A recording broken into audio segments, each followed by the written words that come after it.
Welcome back. Now, as you get started with the art portion of the platform, you are going to want to look at the parameters that Jasper has set for the art section. Now, as of the recording of this video, there is an instructional video that will tell you about Jasper Art.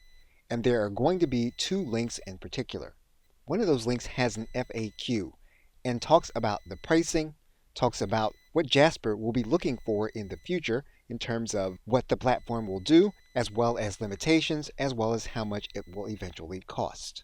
You will also see a second link here that says tips and tricks for Jasper Art.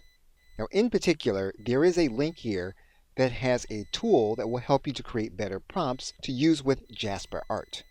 And you can search for prompts here in this area.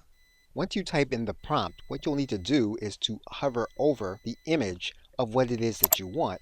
You can then click on that image, and then you can take the entire prompt and head back to Jasper with the information. You will also see modifiers for a particular image. You can then add in your prompt to Jasper Art. And you will then see a creation by Jasper based on the prompts that you have entered from the prompting site. You can also use the prompt on the freeform side. And what you can do is you can add or subtract words and to allow Jasper to freeform. And Jasper will then come up with its own freeform version of the image that you sought to create.